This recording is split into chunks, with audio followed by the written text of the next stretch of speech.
My name is Michael Willis and I'm the Director of the Public Record Office of Northern Ireland, or PRONI as it's more usually called. You may be aware also that PRONI is part of the Engaged Communities group within the Department for Communities, and some colleagues from the department are also here today. I'm delighted to welcome you all here today to launch PRONI's latest exhibition, A Level Playing Field, Women in Sport. And this event, which we are hosting in conjunction with the Female Sports Forum, the Irish Football Association, the Irish Rugby Football Union and the Gaelic Athletic Association. I'm particularly delighted to welcome players from the different sports who are here with us today. Many of you will be aware that this is an iconic year for women's sport locally. In the coming month, the Uefa Women's Under-19 Football Championship will bring the best young female footballing talent from around Europe to play in Northern Ireland from the 8th to 20th of August.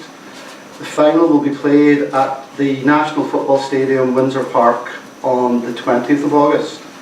The 2017 Women's Rugby World Cup, Rugby Union World Cup, will bring the best female rugby players from across the world to Belfast and Dublin between the 9th to the 26th of August. The final will be played at the Kingspan in Belfast on the 26th of August. Both tournaments will showcase the high standards that women's rugby union and football have now reached. Both will also provide the opportunity for sports fans, young and old alike, to see top class players and teams competing at an elite level in their respective sports. I'd like to say a few words about the role of PRONI, which I am the director of, which I also perform the role of Deputy Keeper of the Records as set out in legislation, but I won't go into that in detail now. To mark both tournaments and celebrate the role of women in sport, PRONI has developed a new travelling exhibition. PRONI has done this by drawing on its existing sporting archives. This new exhibition is a snapshot from our archives using images from the late 19th century onwards, which remind us that women have actually been participating in a wide range of sports for many years. My colleague Janet Hancock will say more about the content of the exhibition later on this morning. I'd like to point out that the sports and activities featured in the exhibition are a reflection of the records and archives that PRONI currently holds, and that not all sports that are played locally are represented. Today's launch provides me with the opportunity to invite additional deposits of records and archives on the theme of women's participation in sport. We are keen to receive records and archives relating to all sports, but particularly historical references to sports such as camogie, ladies Gaelic, football and handball, rugby, union and football, but deposits from all sports would be welcome. If you or your organisation have relevant material which you would like to deposit in PRONI, either in original format or digital copy, please discuss this with myself or any of the staff who are here today. A key objective for PRONI, Engaged Communities Group and Department for Communities is to promote, improve and increase cultural engagement and participation. This of course can take many forms. Our exhibition is one way of delivering against this objective through increasing awareness of and access to PRONI's archives and records. The exhibition will also achieve this by travelling through Northern Ireland to allow as many people as possible the opportunity to view it. For example, the exhibition will be on display at the National Football Stadium at Windsor during the Uefa Under-19 Football Championship, and the exhibition will also be on display across our local libraries over the coming months. I'd like to say a few words about the role of the Department for Communities in relation to women's sport, particularly in terms of being active, fit and sporty.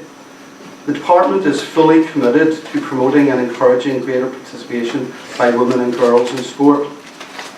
Last year the Department provided £250,000 to the Female Sports Forum through Sport NI to take forward 6 major initiatives under the Women and Girls Active, Fit and Sporty strategy. Sporty strategy. I understand that the Forum's programmes and initiatives will continue to be delivered this year with the support of Sport NI. Working in conjunction with a range of stakeholders, including local district councils, sports governing bodies, many of whom are here today, sporting clubs, schools and universities and colleges across a range of strategies, the Female Sports Forum encourages greater participation, promotes increased awareness and highlights female achievements in a range of sports. In addition, the department is working to support Ulster Rugby and the Irish Football Association and Ulster GAA as they deliver a number of programmes aimed at promoting participation, building capacity across female games and ensuring a lasting legacy from this summer's tournaments. Grassroots level, of course, is very important as well, and at the grassroots level, the department, Sport NI and the Female Sports Forum recently supported the Women in Sport Week initiative. Throughout this week there were a number of events aimed at encouraging women and girls of all ages to get involved in physical activity and sports. This covered a range of options ranging from trying out a new sport to simply getting active by going for a walk. For example, I'd recommend walking. I do quite a lot of walking. I find that very good, but that's a very good initiative. Finally, I'd like to give you a brief outline of the rest of this morning's proceedings. Shortly we'll hear from my colleague Janet Hancock, who's the Deputy Head of Public Services here at PRONI, who will talk to us about our exhibition and some of PRONI's archives relating to women's participation in sport. Sarah Booth, Director of the Uefa Under-19 Women's Tournament, and Neil Johnston, the Female Development Officer from Ulster Rugby, will then tell us more about their forthcoming tournaments. Kathleen Woods, the chairperson of Ulster Camogie, will tell us about the role of women's sport in the GAA, including, I'm sure, references to camogie, ladies football and handball. And finally, Denise Watson, a well-known local sports journalist, will talk to us about her experience of reporting female sport and her hopes for the future. And from chatting briefly with Denise before, I know that she'll talk to us about her experience in terms of positive and maybe some of the negative experiences that she's had, which will be interesting to hear. Good morning, everyone. I suppose I'm working on the assumption that it's quite a few of you, this is your first visit to PRONI. And as a result, I just wanted to do a little overview about who we are and what we do here. We've been established since 1923. We're the official repository for public records, and we hold approximately 3 million records here at the Public Record Office, our oldest dating back to the 13th century. Some of you, if you have time, please take a look around the building and make your way upstairs. You'll see in the pictures, this is our search room and this is our reading room. Kind of different to most people's vision of a dusty old archive with lots of people shuffling about and moving papers. As you can see, we're quite high spec upstairs. And our website is a really good way to start engaging with the material we have. I'll talk a little bit more about the exhibition shortly, but really this gives you a flavour of some of the material you can find in the archive, and you can start having a look for other things that might be of interest to you on our website. Lots of visual material. YouTube is a great way. You'll see we're filming the talks here. We make talks and lectures available through our YouTube channel, so you can go and chat back in with us or share it with other people who are interested. You can also find links to a wide range of other topics on our YouTube channel, as well as guides and leaflets to the records. Lots of searchable databases are available on the PRONI website, which lots of people use for their family and local history. And our e-catalogue, which is where most people's search began, and where indeed our search began when we were setting up and sourcing the material for this exhibition. And just finally, this is a really visual photographic exhibition. Everybody says a picture tells 1,000 words. Well, you'll have a look at the exhibition itself when you get a chance after this event. But also have a look at our Flickr photo stream. We've uploaded some additional material up there, some material from the exhibition is up there, and a wide range of other archival material to note. And just before I move in, I suppose just to give you an overview of what's in our exhibition, as you'll see, it's really photographic. We've got images sourced from a wide range of archives, from the late 19th century onwards. And this ranges from girls football, race car driving, golfing. We've got athletics represented, including Olympic champions Mary Peters and Mary Rand, formerly Bignall. We've got ice skating in the King's Hall in the 1930s, and we've got ice skating on a frozen lake in the 1930s.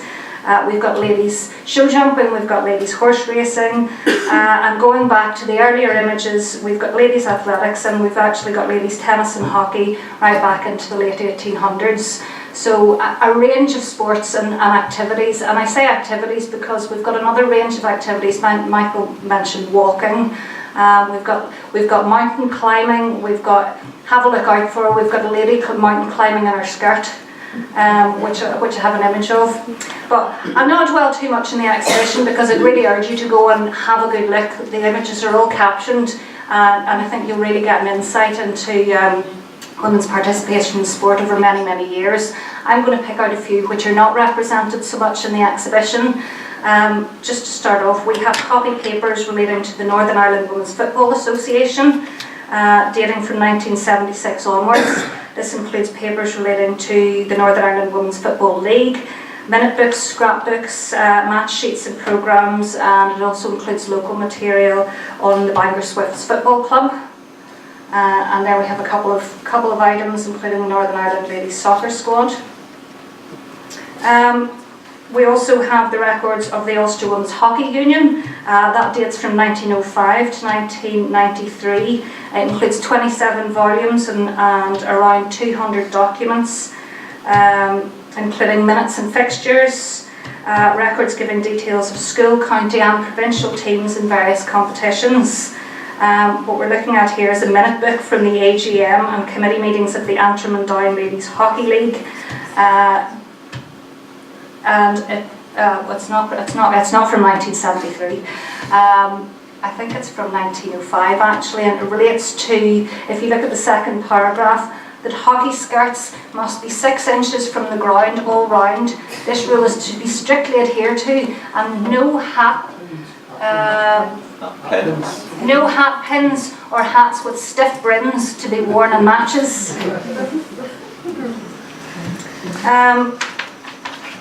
These photographs come from a collection called Atkinson, Chip and Boise Family Papers, which included a big batch of glass plate negatives, including golf and tennis negatives. This is the Irish Girls Golf Championship, and you'll see an image of this on one of the main panels. And again, I don't want to make this sound girly, but what is really interesting in quite a lot of these is actually about the dress and the etiquette and how that has influenced and impacted and changed over the years, and how potentially restrictive in many ways, arguably, you decide for yourselves. But you can also see, in the 30s, changing, ladies in their slacks, getting into the middle of it. And you can also see mixed crowds spectating, which is also quite interesting, I thought, in this, that you have male and female spectators at quite a number. And have a look as you're browsing around the exhibition. We noted that you pick quite a lot of male and female spectator sports in these earlier period also. This was quite a nice article that comes from the Sunday Dispatch in the 1955, and it talks about 20-year-old bespectacled Belfast girl training for a feat never before attempted by a woman to ride the length of Ireland 384 miles on a bicycle. Miss Isabel Clements, a member of Belfast Cycling Club, who already holds 5 long distance records and is the wonder girl of Irish cycling. She smashes records for any distance. She attempts, usually without stopping to eat. She takes highly concentrated foods as she cycles. And of course they had to point out that Isabel weighs in at 8 stone and hopes to make the Irish end-to-end attempt next June, which I also thought was interesting, that the ladies footballers seem to be weighed and their vital stats published as well. But again, not somebody I'd ever heard of. I don't know if anybody else has heard of this lady, but it's clearly somebody pioneering in her field. I'm just reflecting on some of our photographic collections. We have a number of large photographic collections here in PRONI, but we also have a range of photographic material which is sort of scattered throughout a wide range of archives. So we collect records of government, so official papers here, but we also collect privately deposited archives, and that can be anything from a letter, a postcard, a scrapbook, right up onto vast archives from businesses, from sporting associations, from landed estates, solicitors' records, you name it, personal papers from artists, poets, and you will find a wide range of photographic material littered throughout the archives. Again, it's just a matter of going in and looking. This is from a collection from a sort of semi-professional photographer called Arthur Campbell, and the collection includes approximately 1,500 photographs, and a number of them are displayed in the archive here. But again, this was pretty interesting. Ladies out climbing in the 1930s, and again I thought this was a particularly good image. Like proper belay rock climbing, inner skirt, I hasten to add, but you know, clearly demonstrates that there were ladies out there getting out and sort of, you know, getting active and sort of getting on with things for many, many years.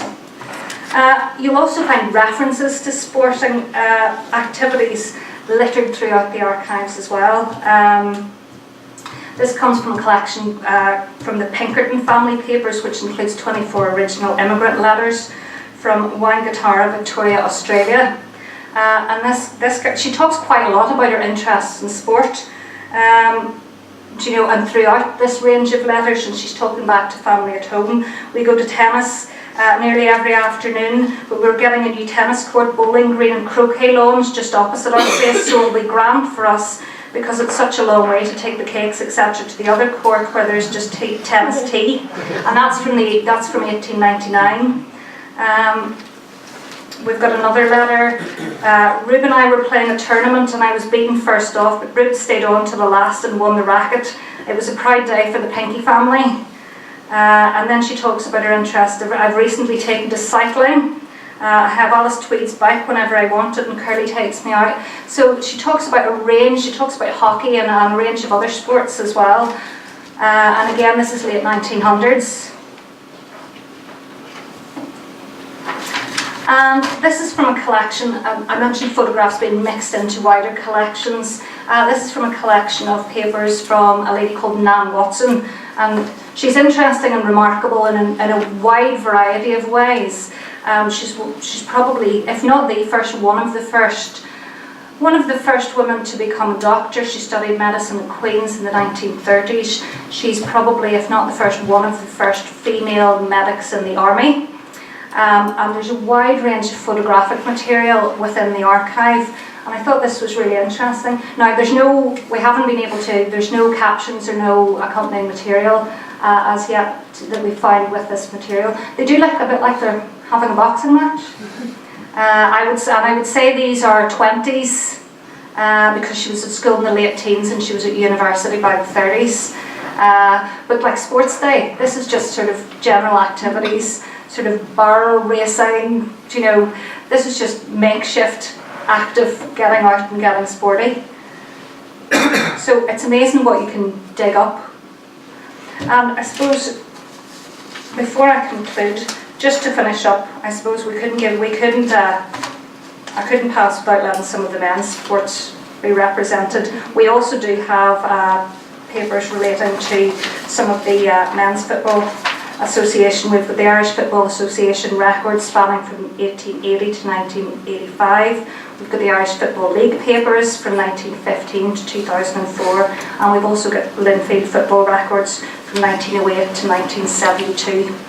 So I know I'm on the clock here. Catherine's not waving manically at me, so I should be doing okay.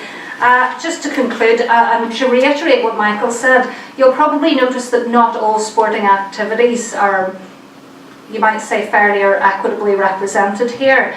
Really, this represents what we have in the archives, and what we have in the archives is based on what's been deposited with us. So as Michael said, we're always interested in gaining new material and new deposits, be that in its original form or in high quality digital copy. So It's not intentional if there's any omissions, it really just represents what we've got at the minute, and collecting is an ongoing process, and we take in deposits pretty regularly. Nothing more to say other than if you haven't already done so, I'd urge you to hope the exhibition whets your appetite and come back and have a look at some of the archival material. Come and register as a visitor. It's free of charge. Bring your photographic ID and get your visitor's pass, and a member of staff will help you get started. Or just to get started, have a look at the website. Thank you very much.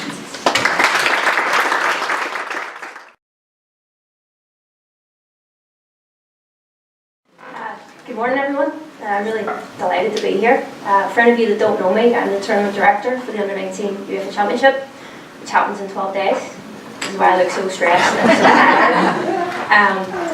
Catherine was shouting at me this morning because I wrote my presentation last night. It wasn't intentional. We are at the critical phase, and only because I'm so passionate about what Catherine's doing, I probably would have ditched today. So you're going to have to bear with me, okay? What I'm actually going to do is I'm going to talk a bit about my journey, and then catapult you into the Under-19 Uefa Championship. And there's no better way to do it. I don't need a presentation. I'm going to show you our video, and that'll be at the end. So as I said, I'm really delighted to be here today. Really, it's a special time for women's sport in Northern Ireland.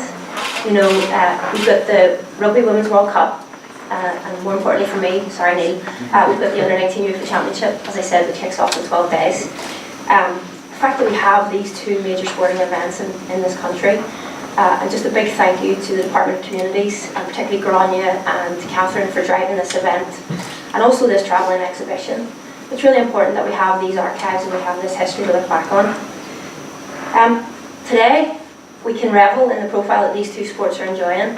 You just have to look in Belfast at the minute to see the wave of purple tournament flags, billboards, banners.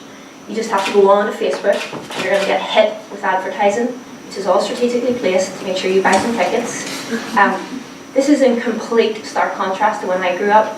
Or I can see Angela in the room when she played hockey, or Gail, she also played football. We've got Gail Redmond, we've got Susan O'Neill, all the women, all the pioneers that played football back when I was growing up. So you were a little bit longer before me, can't see you. So I was the lone girl in my council estate playing football. I was the only one that I knew about. I was the only one in primary school that played football with the boys, and I was the only one in secondary school that played with the boys.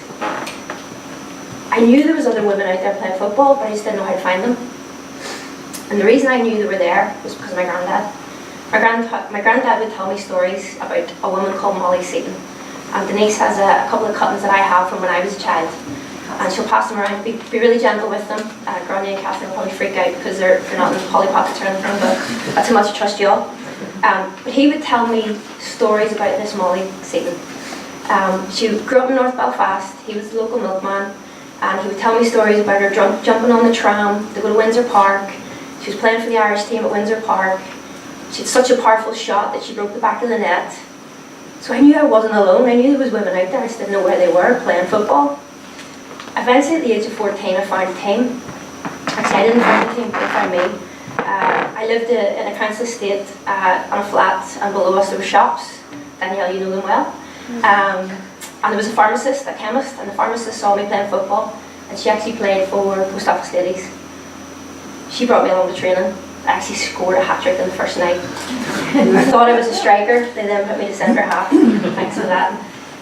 But from that moment, I still remember it. I still remember the tracksuit I wore. I still remember the memories of the exchanges with the women in the group.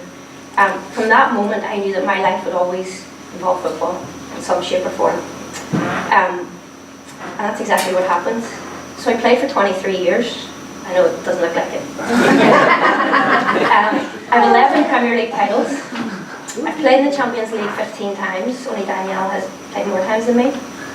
I even got to go to the States on a scholarship for 2 years. That was incredible back in the 80s. But my proudest achievement is playing for my country 32 times. 4 of those years were actually as captain of the team. Many of you might not know that though, because we didn't have the billboards, we didn't have the TV ads, and we didn't have the Facebook telling you about all the wonderful women that were playing sport at that time. Thankfully those days appear to be in the background, hopefully, fingers crossed. But it's really important, and this is why this exhibition is so important, that we look back at all those trailblazers, including the Molly Seatons, and also Grace Best. Yes, George had a sister that played football, which you probably didn't know. It's really important that we celebrate that, but it's really important that we use that to make sure that we never go back to those days. Whether you're an administrator, an athlete, a coach, a fan, a journalist, we must ensure that women's sport in Northern Ireland moves forward. And we hope in 12 days' time that's going to start for us. And we want you all to come and help us make that happen. So you've got to buy tickets, you've got to share the stories on social media, you've got to talk about it, you've got to write the column inches. That's what we need you to do, and that's your role. There's loads of tickets still available on Ticketmaster, or if you're with a community group or a sports group or any kind of group, anything with a group in it, come to me and I'll give you free tickets. We want bums on seats. At the minute, 2,500 people have applied for tickets for the opening ceremony. That stands as a record at the minute for us. We played England in 2005 and we had 2,500 people came to watch it. We want to make sure we beat that with this tournament. Hi folks, my name's Neil. I work for Ulster Rugby. I'm actually deputising for Nora Stapleton, who's our women's rugby executive. She had the nice news that she got selected for the Women's World Cup, so they've gone into camp today, so it's a fairly good reason for not being here, I suppose. I kind of wasn't really sure how to pitch this, but I thought the first thing I'd maybe do is give you a bit of a landscape of what female rugby looks like at the minute. So in Ulster at the minute we have 14 adult women's clubs, based over 3 different leagues. We have 6 under-18 teams in competitive leagues, we have 5 under-15 teams in competitive leagues, and then we've got a variety of other clubs who take part in monthly blitzes. Basically, the basis of those is to try and help them build their numbers so that they can enter those competitions. We've also got rugby at under-12 girls, specifically standalone for under-12 girls. We've got schools rugby at 3 different levels, so we've got participation tag rugby, we've got competitive tag rugby. 2 years ago I introduced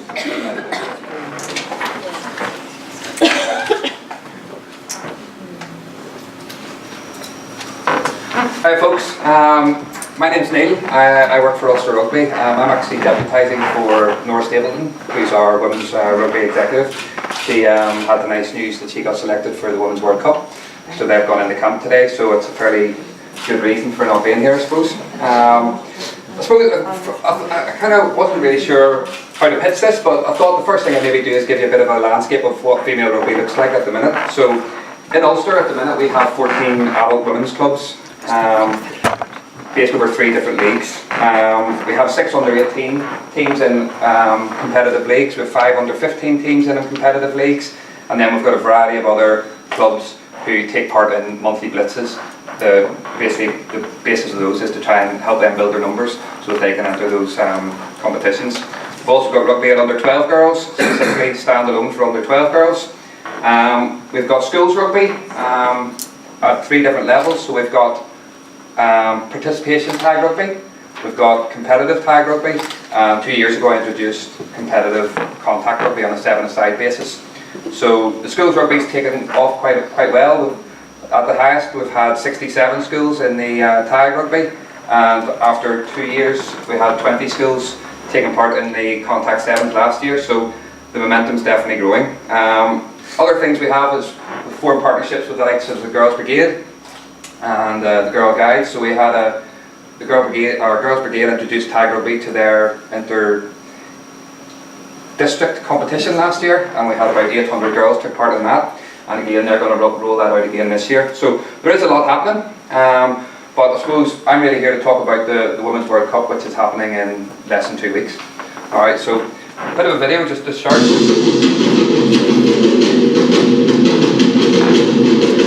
It'll bring memories of past glories. It'll bring new heights of belief and ambition. It'll bring the boldest hopes and the bravest dreams. It'll bring everyone to their feet. It'll bring a roar into every voice. It'll bring this great game into a nation's heart. It'll bring the world to us and us to the world. Women's Rugby World Cup, Ireland, August 2017. Bring it. So that's the sort of the main promotional video. There are other sort of social media things that have been used in the past and in the build-up to it. As I say, less than 2 weeks till we kick off in Dublin. So I'm just going to do a quick brief history of the tournament, an outline of the upcoming tournament, and then sort of touch on some legacy stuff we've done pre-tournament and some stuff we're going to do post-tournament. So there's been 7 previous tournaments. The dates are up there. The USA won the first tournament in 1991. New Zealand have won 4 titles, England have won 3, and they're the current world champions. So for this year coming, England would be the favourites, New Zealand would be second hottest favourites, Canada would be third choice favourites, and Ireland come in there at a 4th choice favourite at 22-1. So if any of you like a flutter, you maybe get a bet on. Ireland finished 4th place in the last tournament in 2014. They also beat the Black Ferns, the New Zealand women in that, which up until then hadn't been done. The profile and the standard of Ireland women's rugby is really rocketed, and the fact that they're 4th choice favourites to potentially win the tournament is fairly huge, to be honest. Particularly given that, relatively speaking, the playing population isn't that big at the minute. Alright, so the tournament's quite unique in that it's going to be played over 2 cities. Okay, so it's going to be played in Dublin first, and then everything transfers up to Belfast. So you can sort of see the timeline there yourself. The format itself is a little bit complicated, alright, so basically what happens is, after the first 3 days there, the first 3 match days, the top 4 teams, they go into the semi-finals, alright. The teams below that, the 8 teams below that, they don't just go home. What happens then is they're playing for world rankings, alright, so on each match day, all teams will play, so there'll be 6 games every match day. There'll be 3 games, when it comes up to Belfast, there'll be 3 games at the Kingspan Stadium, and there'll be 3 games at Queen's University, and they're staggered throughout the day. Alright. August 26th then is the match day final at the Kingspan Stadium. Happy with that? Scoring system then, you get 4 points for a win, 2 points for a draw, but you also get bonus points for losing by less than 7 points or scoring more than 4 tries. So it is possible to get a draw, but still, get 3 points added on to your total. So it's quite a competitive. It's not as if you can stack your team one day and then put an easy team out the next day, because all matches essentially count towards your final standings. All right. So this is quite reassuring, I suppose. The match days at UCD, they all sold out far quicker than they actually expected, to the point where they had to put additional seating and extra capacity in. That extra seating and extra capacity is also sold out. So I think it's almost, well, not almost, it has exceeded everyone's expectations as to how big it's potentially going to be. In terms of the pools, these are the pool games. So we've got Canada, Hong Kong, New Zealand and Wales in Pool A. We've got England, Italy, Spain and the USA in Pool B. And then Ireland, they're in a group with France, Australia and Japan. Alright, you may see Japan and think, oh, that's gift, but none of those teams are easy. The only one we really know much about, having played them in the Six Nations on a regular basis, would be France. So it's a real unknown for the girls, and they really need to hit the ground running. Knockout stages, as I say, they then come to Belfast. In terms of sales for this, it's standing room only for the final at Kingspan Stadium. So that's a 17,000 capacity stadium. The fact that there's only standing room, and what I would say is not a lot of standing room left. So if you're keen to get tickets, I would advise getting them now. I'm not here on a sales pitch, by the way, but I'm just saying, if you want to go, because so many people I've spoken to have said, oh, I must get tickets. And I've said, well, you better hurry up, because if you don't, you're not going to get any. Then the other thing with there's limited tickets left for the semi-finals. So again, it has massively exceeded everyone's expectations as to how successful it would be. So there's commercial partners, give them their little due, alright? But this one's actually very important. This is going to be the most televised Women's World Cup that there's ever been, but it's again something that Sarah touched on. If you walk around, particularly East Belfast, if you walk around East Belfast or the city centre, you'll see a lot of billboards. You maybe see them on buses, on the bus shelters. You'll see advertisements, but still there doesn't seem to be as much as there could be. If you look at the papers, there's not a massive amount of coverage in comparison to the bloke stuff.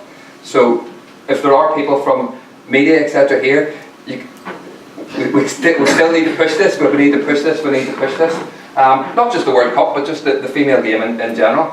So in terms of TV coverage, this is what we're looking at. It's going to be basically televised all throughout the world. So ITV itself, so you can get the games on ITV.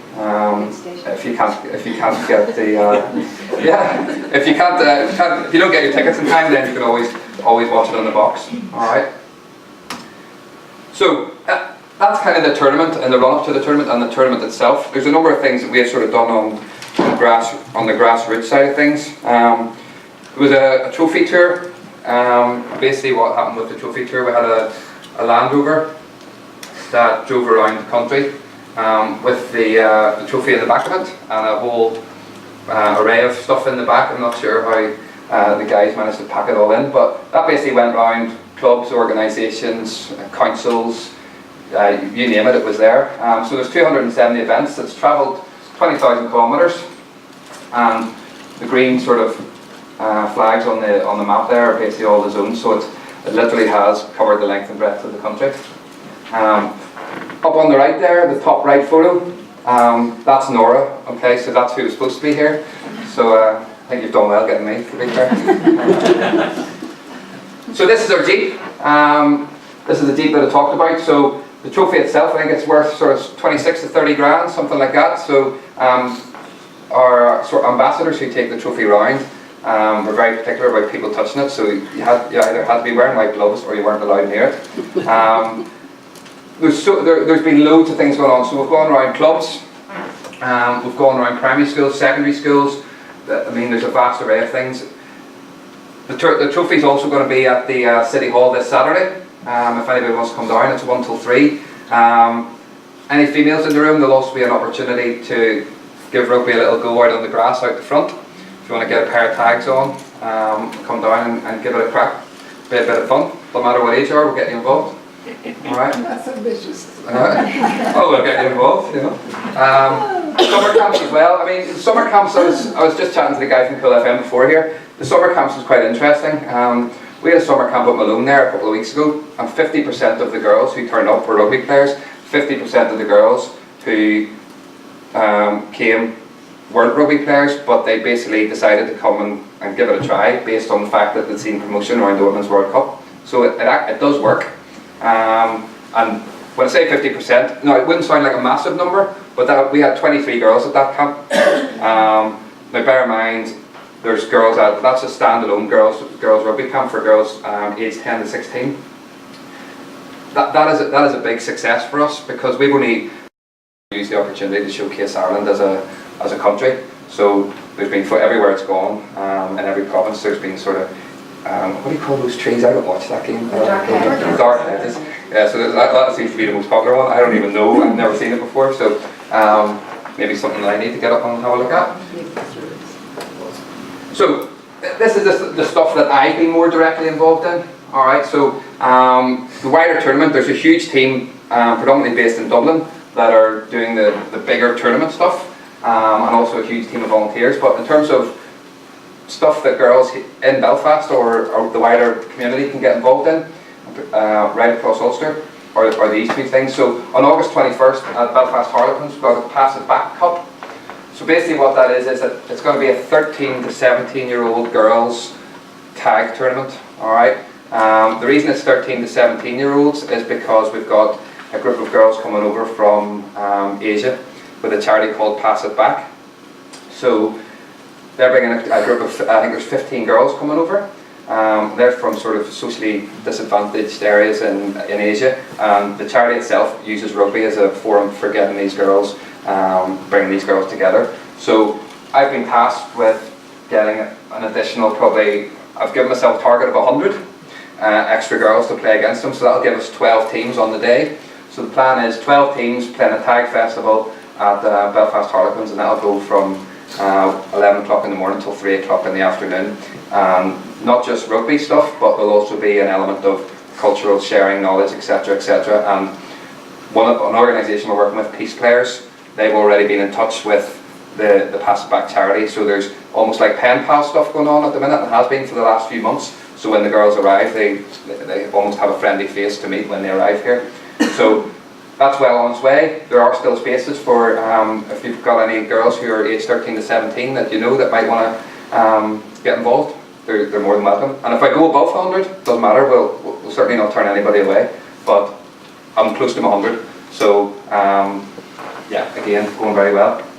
August 25th then, at Malone Rugby Club, we have a youth festival.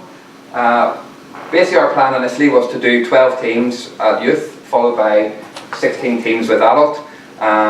We were then approached by the IRFU and asked would we host an Ireland ex-women's players against England ex-women's players. So we had to rejig our whole sort of schedule for the day. So now we've got youth in the morning. So we've got a team from Canada, we've got 2 from Ulster, 1 from Scotland and 1 from England. And then at the 7th, the Senior 10s Festival, we've got 14 teams signed up, but we've got a number who have expressed an interest and been sent an invoice but haven't paid. So there are 4 teams who've been sent an invoice, so the first 2 that get back will get the last 2 places. We've got 6 teams from England, Isle of Man, 2 from USA, 2 from Canada and 2 from Ireland. So basically that will be a 10-a-side tournament, the biggest female-only rugby tournament that's ever been held in Ireland. And then after that we'll have the Ireland Legends game starting at 7:30 in the evening. There'll be entertainment all day, there'll be barbecues, you name it. Again, everybody's welcome to come down. The next day then, I imagine I'll probably be quite tired by this stage, but up early, get the place cleared up, and we've got the under 12 girls coming to replicate that World Cup tournament. So again, it's not a closed book. If you have girls who are under 12 and would be keen, when I say under 12 is basically P7 year 8.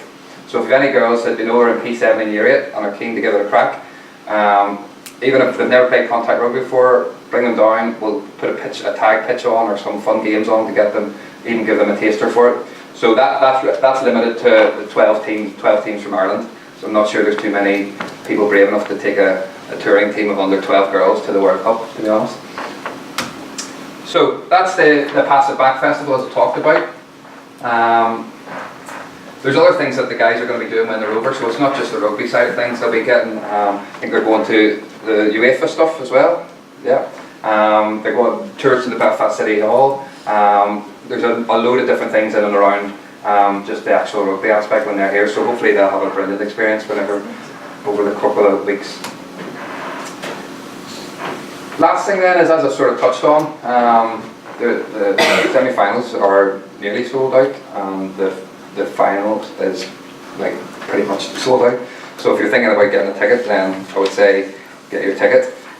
Post World Cup then, just to finish, a couple of different initiatives that we're trying to look at. So 2017 and 2017 is one of them. So essentially what that means is we want to try and develop or create 2017 new players, female players, in the year of 2017. Alright, so what defines a player?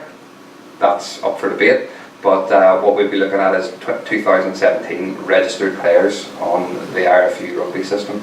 That's our target. A couple of other things we've got, there's a hashtag called Give It a Try, and that's really the sort of national initiative. So Give It a Try, as it suggests, is coming and giving it a try. Next playing the word try, you know how to spell try. But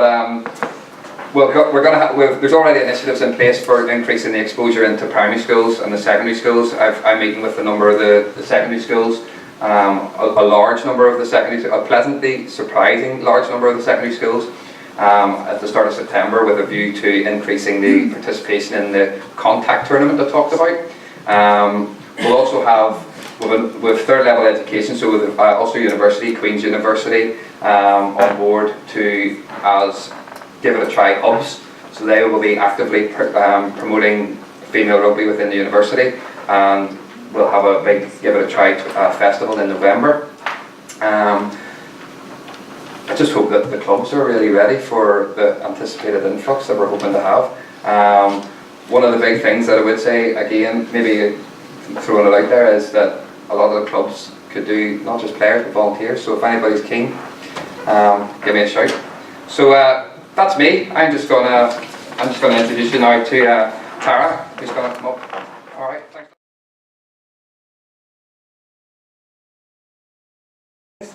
This is just what I have waited for so long. I have no problem in claiming to be the granny in the hall. My years of sport. We have arrived, girls. We are here. We're going forward. There's nobody stopping us. I don't care whether you kick a ball, throw a ball, bounce a ball, or whatever. We're here. And I am delighted. I have to thank all the different, I'm not going to name them because I leave someone out as I always do, but to all the people who have made this day possible, who've brought this day forward. Girls, we're out of the blocks. Let's keep running. Let's show everybody what we can do. I suppose the first thing I'd like to do is, and this has gone very old and dropping on ahead of me, I'd like to explain what the GAA is. Basically, Ulster GAA is made up of two main codes, the men's football and the men's hurling.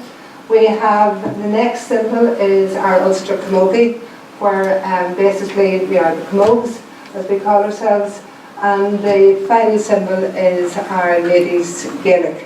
I'd just like to comment, much as our ladies Gaelic is quite a new sport, it actually reflects the growth of soccer in Northern Ireland, because both games, the soccer and the ladies football, both came into their own in the 70s.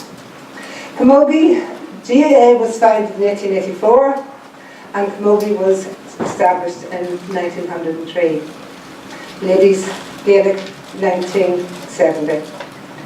Our games are played worldwide on every continent, and the recent World Games held in Dublin, there were teams from all over the world, from all, as I said, all 5 continents, and these were not, I suppose maybe with tongue-in-cheek I would say there was as much link with Ireland as Obama's genealogy would claim.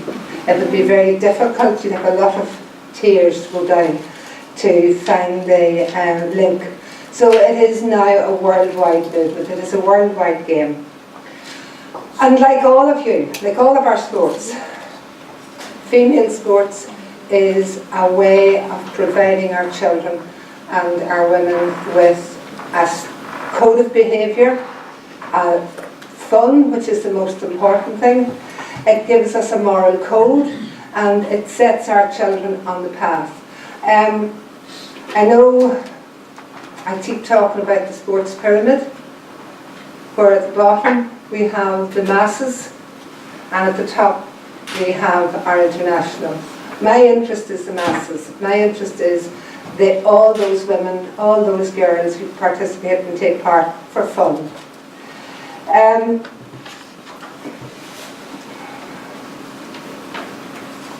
The health of our children is the wealth, really, folks, for our future. And each one of us who set out to give up our time and free time to our children is a special gift. As a sporting association, we have at present 210 ladies Gaelic football clubs. We have 111 registered Camogie clubs. And Aisling O'Reilly, Belfast girl, played football, played Camogie, and is now our international award-winning world champion and has been for a number of years. She is a wonderful ambassador for our city, for our sports. At this minute, both All-Ireland Senior Club Championship Cups are resting here in Ulster. So that is the strength that we have, that's the commitment we have in this province. We come from a community-based My club's down is I'm a blue and blue girl. My county's Armagh, I'm orange. And my province is Ulster, I'm amber and black. And those are the 3 stages of our sport. You want to play for your team. You want to play for your club. Your club is a social outlet, it's friendship.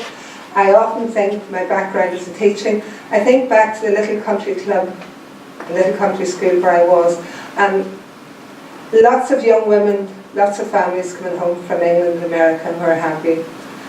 The children got the school bus, went to school. Many of these young women never saw another person until the husband came home in the evening. But when they went to the local club, that was their social outlet, and that's where the strength of the GAA lies. It is really strange. I never stop smiling when I'm walking through wherever and you see the mothers pushing the pram and the mothers dressed, woo! And you look in the pram and there's a club jersey. Because from they're born, the club is the jersey. When the inter-county season starts, it's the county jersey. That's who we are, that's what motivates us down through the years. The club coaches go into our primary schools. They work, if it's a footballer, male or female, they work with both girls and boys. If it's a hurler or a camogue, they work with the girls. It's all, there's no difference made between our male or female sports in our primary or our secondary schools. There has been a development over this past 10 years which we call our one club model, and this has really, really taken our female sport forward because, and again, forgive me for going back to my own club, it's what I know best. My own club, we have all 4 codes, and on the Saturday morning you'll see all the girls under 14, all the boys under 14, they're being coached together, and it has made a massive impact. The boys are taught to focus on skills, where boys at that age want to do a bit of elbow and a bit of pushing. They're focusing on their skills, while the girls are focusing on, I can do this game, because there is a physicality to GAA. That's what we are.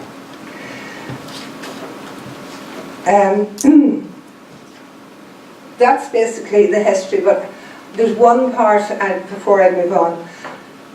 Ulster is a land of giants. We have our fables of Finn McCool, we have the stories of Loch Ness, we have the stories of Giants Causeway, we have all of those things. So in our mythology and our fables in Ulster, we have these giants that appear every now and again. And there recently has been the passing of one of the greatest giants of Ulster sport, and that was Danny Murphy, recognised and awarded by the universities and given a doctorship for his work. But many of you may not be aware, one of his greatest works was in child protection. And the work that he has done has moved all of our sports forward and given our children a safe and happy environment to play in.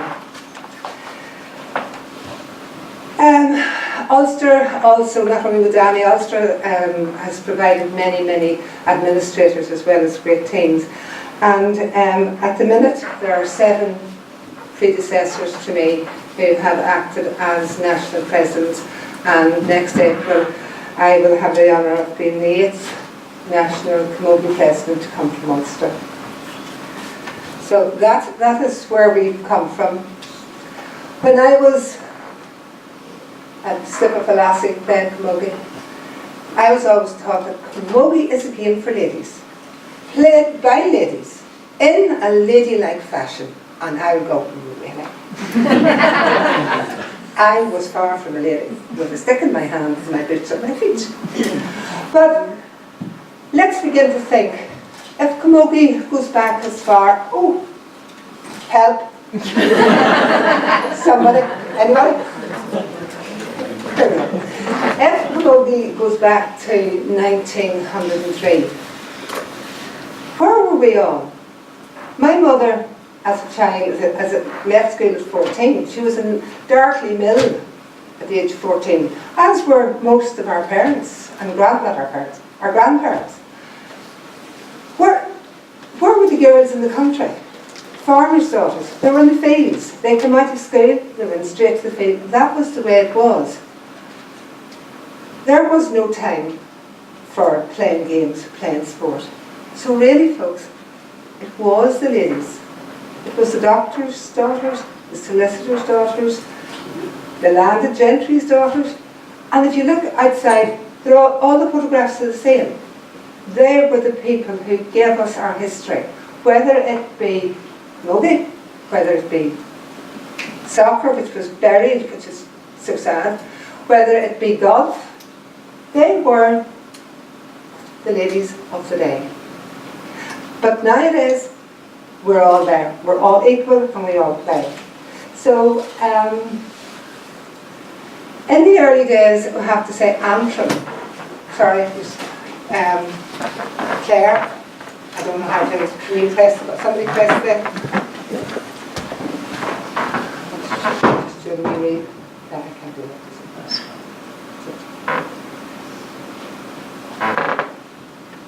It wasn't just me.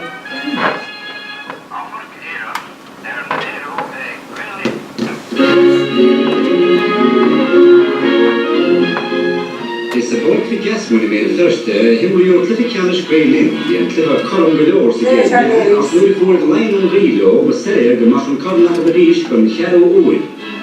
Much more slow moving than what we know today. Or Hujala. Because when Jim Toby in cool mind becomes a Harish Sarishella, or no near Bo or a holy one, secret far. Or a dollar or what in ye here on. Jim Toby the Rish, the Griffiths Fjord, Foss. Christniki as interim a Brisha unseen a line of 2 near of the care, and then on a deal, but treasure more line. Chippen of more line, cousin Joe Horror would be here, missionary and Yasna of whole happy hour. On Cliffy, catching the line of Anety Horrigon and Lord Torture. From Corn Boot, a Flynn and Net, Goth Gleam, or Olio and Commodus. That was really from an interprovincial championship game. As you can see, the dress code not that far removed from the golf, or the, what was it, for the initial one, where the skirt had to be at least hockey, ladies hockey. You know, so our historic development is all very much the same. In the 40s, the leading light for camogie was County Antrim, and there's some little snippets. The youngest player ever to stand between the nets in Croke Park is an Antrim girl. She was 14 years of age, and for 2 years in a row she stood in the nets and was awarded All-Ireland Senior Medal Championship medals. Antrim. A couple of years ago I met a lady in Armagh. Again, she played for Antrim in the 40s, a beautiful lady. Her father had been a hurler, but her mother refused to allow her to play camogie because her father's face carried the evidence of war wounds from games gone past. So her aunt, her father's sister, she used to tell her mother, oh, I'm going down to my aunt, and off she'd go to her aunt, and the aunt had all the gear in the back hall. She'd get changed and off she'd go. And that's the stories that are present in our game. One other, again, an Antrim story. In the 70s, a teenager played for Antrim and won a senior All-Ireland medal in Croke Park. Antrim then went downhill for a few years, and in the 80s she was back in Croke Park as a young lady in her early 20s, and she won a medal as a junior. So, you know, our game is one, it's just where we are. But how has our game changed? These girls are the Slaughtneil girls. This is the GAA story of last year. Slaughtneil, well, you know, it's on the edges of the mountains. You don't go there, you're lost when you get to Sloughnane. Trying to find directions, strange, but Sloughnane epitomises what GAA is. This year, in 3 codes, they hold the Ulster Championship. In 2 codes, they played in Croke Park. The girls won the Senior Camogie Club Championship and the boys were defeated. But never in the history of our game has one club held 3 titles in 3 different codes. Population, I think they have a church, they definitely have a primary school, don't think they have a pub, don't think they have a post office. And when I was growing up, there were the 3 things you had to have before you'd be even called a hamlet. It is a rural country club. These girls, an average training week for these girls would be up at 6:30 in the gym for 7, 1 hour, an hour and a half in the gym, off to school, off to work. In the evening, either training with club or county, and that would be the routine. Be it ladies football or ladies GAA. These are professionally motivated, highly committed young athletes. And I'd like to point out, in that picture there's a young lady who posted a post from South America, where she's gone on now to change her sport to rowing and is at high altitude training for 4 months. So that is what our story is. Donamoyne, have anybody ever heard of Donamoyne? Donamoyne is not a place you only go to when you're not. And they are the Ulster Ladies Club Championship footballers for too many. It's repeated year after year. They are amazing. Again, the same level of commitment, of input and drive. It's far from ladies we are on the field today. The ladies in the first pick, in the first shot, would not recognise and probably would disown us for the way we play our game today, but it is amazing.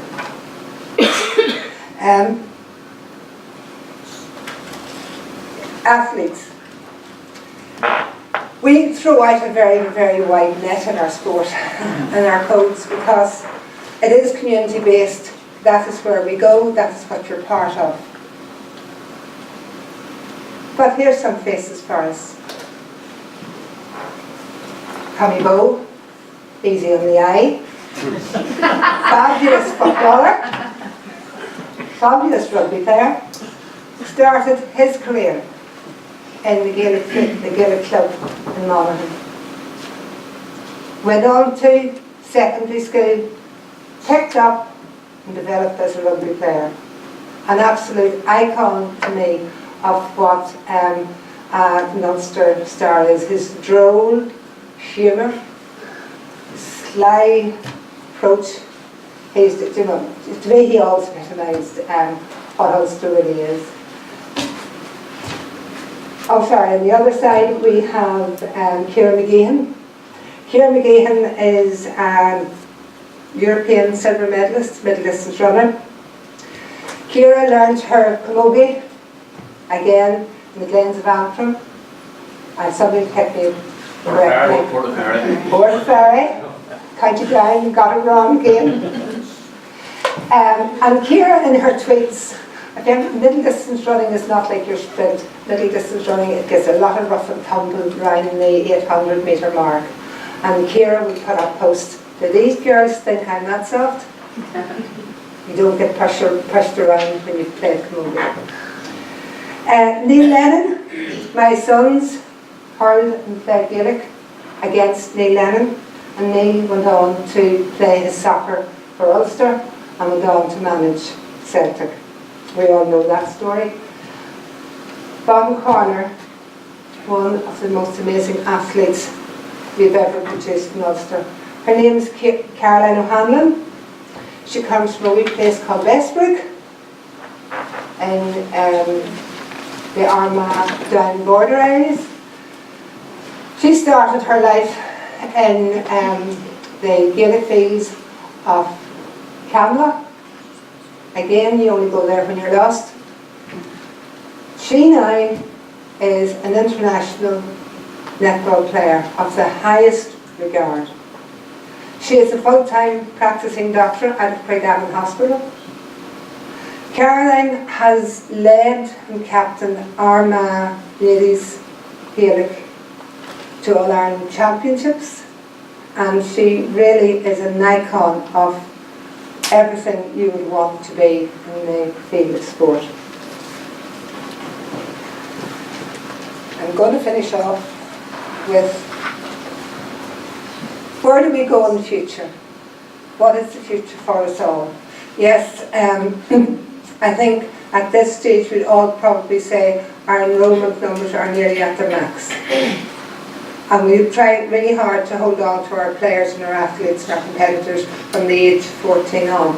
But we have a new population. We have a new set of Northern Irish.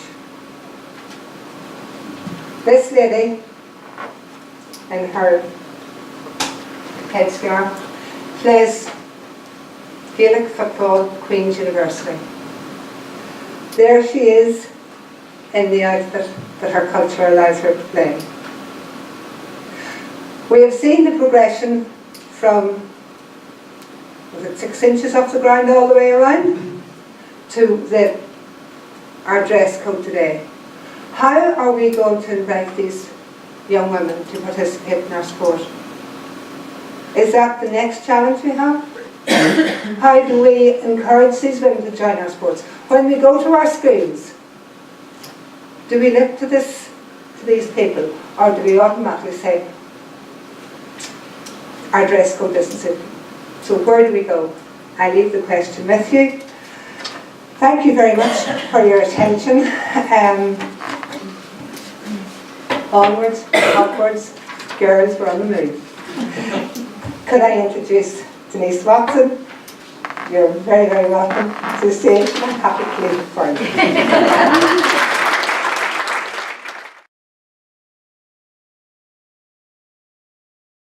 I want this to be really positive, so I will make this mostly positive, but I can't lie, it hasn't been easy to be a female in sports journalism. How it has changed over the last 20 years. I have so many things to relay to you today, but just as I was preparing my speech, and this is topical, this bombshell hit last week about the gender pay gap in wages, and what really struck me was obviously the top wage earner was a male sports presenter. And one of the best sports presenters I had the pleasure of working with in London in 2004, Claire Baldwin, was paid 1/10 of what he's paid to do exactly the same job. She is unbelievable. I learned so much from her. What I will say though is, okay, the lid's off now. We have to move forward with this and we have to address this.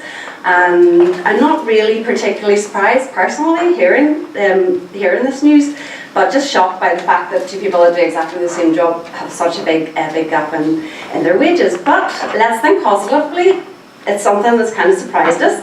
But Billie Jean King, Martina Navratilova helped get pay addressed in tennis, and now we have the male and females being paid pretty much the same.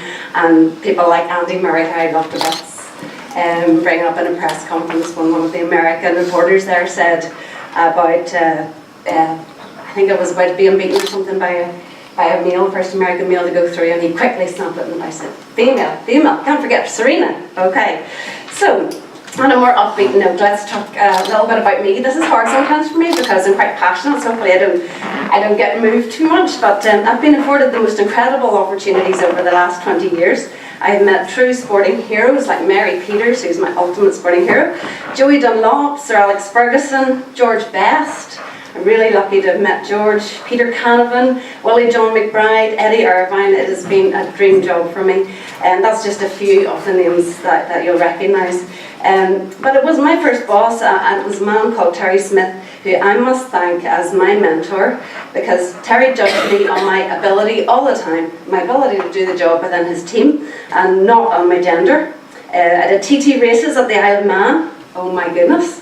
Pitchside reporting from the All-Ireland Hurling final, interviewing the wonderful DJ Kerry. And then I think we had a wee bit of an F-bomb in the middle of that, which I lost everything on my earpiece, but loud links back from, as then it was, Ravenhill, back into Newsline at nights. I was totally part of his team, 100%. He trusted me. He gave me credit when it was due, criticism when it was due, and I was never singled out by him as the token female in the department. He did understand there's a few tricky things I couldn't do, particularly when it came to men's football. I was never going to get the first interview because obviously I can get in the men's changing room. They are at a state of undress. That's one particular team called the Inside they're all decent one time and none of them were. That was quite an interesting one down at Shamrock Park, and it wasn't Portadown, it was the opposition. Obviously commentary, that was another bit of a hot potato, and it wasn't until Jackie Oatley was accepted onto the Match of the Day team, and that was only about a decade ago, the first woman to report on, or to actually commentate in a football match. I think Steve Bunt said he was going to leave the country.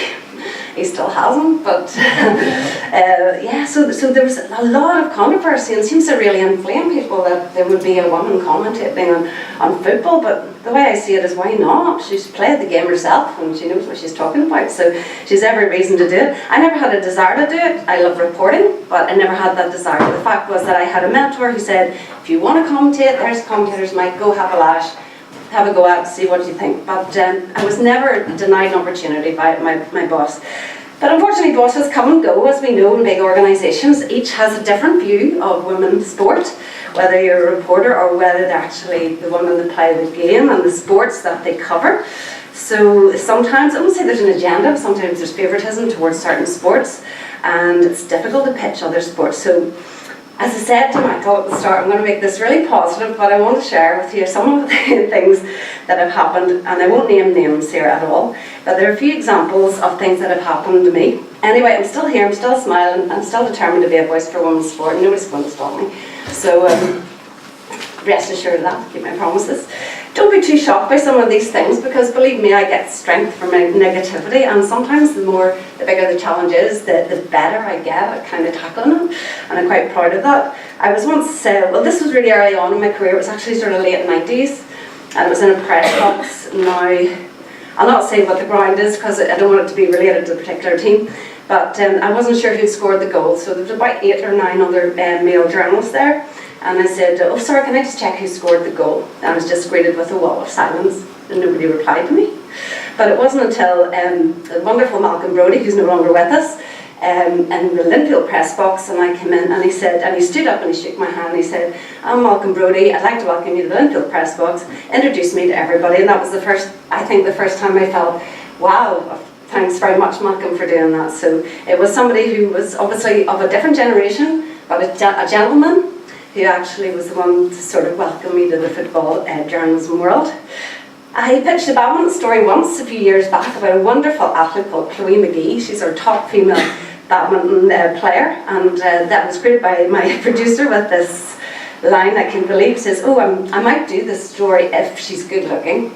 That was one, which might go, ouch, but yeah, that happened. But there are a couple of other people in the room kind of went, whoa, as well. But yeah, so that really happened. There's now my infamous TED Talk, if you get a chance to watch the TED Talk. I know Sue has watched it, so thank you for that. I've got about 7,000 views or something on it, but it was really important to me to do this TED Talk, because it had to speak straight from the heart about a topic which really, really does stay with me, and you'd be interested in this. This was about the women's team that did go to that World Cup and against all the odds beat the All Blacks, or the New Zealand team, and I had suggested we do a documentary about it, because there was something, and having met those girls, there's something in them.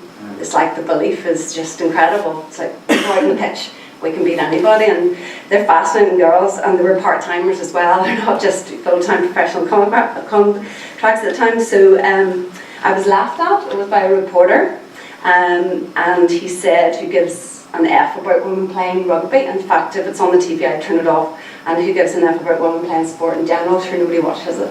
And that was quite recent. So I turned it into a TED Talk. And it's quite positive. So if you get a chance, I'd like you just to watch it, because sometimes, you know, we could all give up, and this is a thread that's gone through that everybody's spoken to. We could just, like the girls playing football, like, you know, they shut down, they banned the game. You know, we might as well just all give up and just forget about it, but we're not going to do that. I don't think anybody in this room is going to do that. We're moving forward, we've got the buzz behind us, as Kathleen says, and we have to keep going. One thing I'm particularly proud of, I had an entire strand or a forum topic on Irish League forums a few years back about how awful I am, how awful Denise Watson is. I'm quite proud this forum continued 6 months after I left the BBC to go to UTV, and they were still enraged so much that I'd actually been reporting on football. But there's so many keyboard warriors out there, but it's really, really funny. I just thought, well, that's great. Just keep my name up there, even though I'm not reporting for them anymore. And with certain folk, I thought this was quite funny. There's always a discussion when it came to Wimbledon time, not about how great Serena was, which totally disappointed me, but the fact that whether Maria Sharapova or Anna Kournikova was better looking. And basically, I just got the poster of David Beckham out topless, put it on my desk, and thought, well, I'll just look at this while everybody else is having a conversation about who's better looking between Maria Sharapova and Anna Kournikova. But nothing ever stopped me in my tracks that I would ever give up doing sports reporting. So just don't be put off at all. These are all little snippets to just give you an insight. But as Taylor Swift would say, just shake it off. Shake it off. It's the best thing to do. Because here's the point I'm trying to get to. And as I say, I'm speaking from the heart here because it does matter to me. I have never ever let the fact that I'm a woman stop me doing something. It has never dawned on me that I had to stop doing my job because I'm not a man and I couldn't do it as well as the men could. I've been able to combine a love of sport with broadcasting, which is a dream come true for me. I feel really privileged to have worked for the BBC for 17 years and now for UTV Sport and U105 Radio. And we are absolutely over the moon as well about ITV covering the women's rugby. So the so-called odds were stacked against me, I guess, from the start, but I never give up. I've always remained focused and worked hard. Now, one of the points I want to move on to now is how we can move forward. It's really good to see more females now reporting and presenting sport, whether it's radio or TV or online digital media, but better than that, it's really, really good to see women's sport get long overdue recognition, as in coverage on television. FA Cup finals, several years now, the BBC have done those. European Championships, as I say, BBC RT with the Six Nations Rugby, and big name sponsors like Lidl coming in with some serious money in for the ladies GAA down in the south. Billboard advertising, you have buses with Sarah with the Uefa tournament coming up. I mean, just looking up at the screens and the buses and the posters going past. I mean, Sarah, every time you drive past, you must go, wow, this is really happening. This is really, really happening, and everybody is taking note. So what are my ambitions and hopes for the future? Well, there's nothing more important to me now than to make this place better for my two girls. And they're two sporty girls. One of them is, she just worked in 13, and she's gone from being like P7, like this, to being 13. Oh, Mom, you're so embarrassing. So that's what I'm dealing with. But she's, the Samantha, she's nearly 13, and Beth is 9. They both chosen racket sports. We had sort of, obviously I have a bit of a love of tennis, so I guided them towards going racket sport. But Samantha both of them really love squash because they have a wonderful coach called Kieran, and he's hilarious. He's quite disciplinarian, but they just seem to follow him like the Pied Piper. You know, everything Kieran says, they listen to him, and he's got a great positivity about him. So tennis, squash, badminton, whatever they want to do, I'm just absolutely brilliant that they're doing it. Beth has now chosen football at Hillsborough Girls. And Hillsborough Girls and Hillsborough Boys mixed together, they're having a great time. Judo as well, golf. There's just no doors closed to her, and that's the way I want her to see it. Well, why shouldn't I play football? Why shouldn't I play rugby? Why shouldn't I play golf? I just like it, I want to play it. That's a great attitude to have. Likewise, Samantha is also, she likes to warm up with the boys in the squash courts rather than not just the girls. It's like whoever's there, whoever's good at playing. There's not really a he's a boy, she's a girl kind of thing going on. Both my girls believe anything is possible. That's the way I want them growing up. I want them to be positive, I want them to be confident young women. I don't want them to be subjected to some of those wee negative things I had to tell you about today, but if they are, I guess I want to shake it off, just shrug their shoulders and keep moving on. This generation, I think they're called the millennials, they're coming through, they have a wonderful attitude, they do believe in themselves. Neil Serry will know this, having dealt with in a coaching sense. There's a great belief, your attitude, quite positive. They have an I can do this philosophy rather than, oh, I don't know, should we do this? And I think that's quite exciting. They don't really mind about a rock the boat. So now I'm nearly there. There's been significant progress, I say, since I've started 20 years ago. There's so much more that can be done. One great thing that has happened is the Female Sports Forum in Northern Ireland, where we're celebrating our athletes and evangelists here today. And we try to unite and encourage each other. We share stuff on social media. We make contacts and help each other out, media contacts. And I know the legacy of the Uefa Under-19s Championship and the World Cup here is just, you'll hit your targets. I do believe that this is going to see a dramatic rise in those two sports. We do need another Terry, like a mentor that I had, our men in positions of power and governing bodies to step up alongside and give us genuine backing. I do believe it'll happen. We are moving forward. And just to end on, I want you to, this is only a 2-minute advert, but this is an advert that was shown in the States about 3 years ago, I think during the Super Bowl. It had a profound impact when it went out, and it started a hashtag called Like a Girl, and it's actually for always, believe it or not, the advert. But this kind of demonstrates what I'm talking about the younger generation coming through and how positive they are and how they believe they can achieve anything. But it does kind of make me sad. So if we have a little look at this is just the end of my presentation. So it's if you do want to see it and you look it up, 64 million views on YouTube. It's the Always Like a Girl, hashtag Like a Girl promotion. Okay. Hi Erin. Hi. Okay, so I'm going to just give you some actions to do and just do the first thing that comes to mind. Show me what it looks like to run like a girl.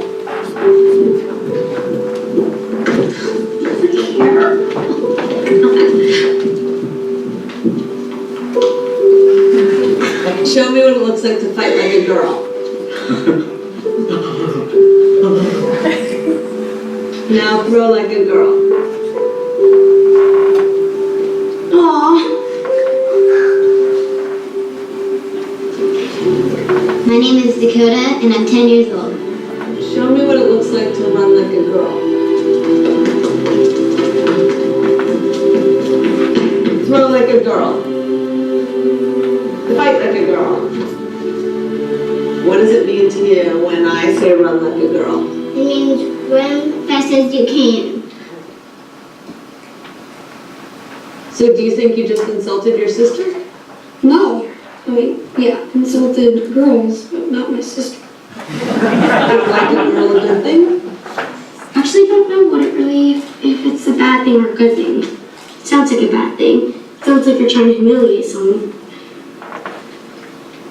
So when they're in that vulnerable time, between 10 and 12, how do you think it affects them when somebody uses like a girl as an insult? I think it definitely drops their self-confidence and really puts them down, because during that time they're already trying to figure themselves out, and when somebody says you hit like a girl, it's like, well, what does that mean? Because they think they're a strong person. It's kind of like telling them that they're weak and they're not as good as them.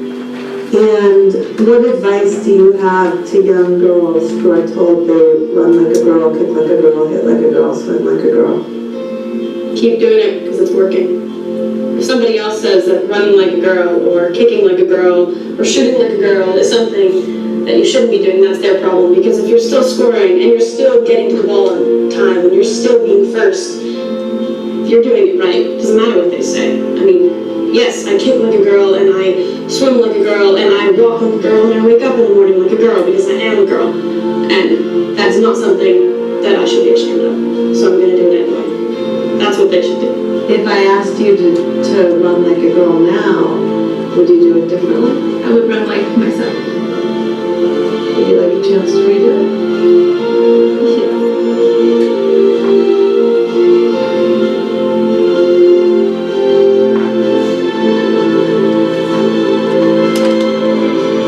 Why can't run like a girl also mean win the race? there you go, that got me when I first saw that. I look at it now and I think it's really positive, and this new generation of girls coming through are going to benefit so much from the two massive competitions that we have coming here. And let's get behind them all and let's be positive. Okay, that's all I have to say.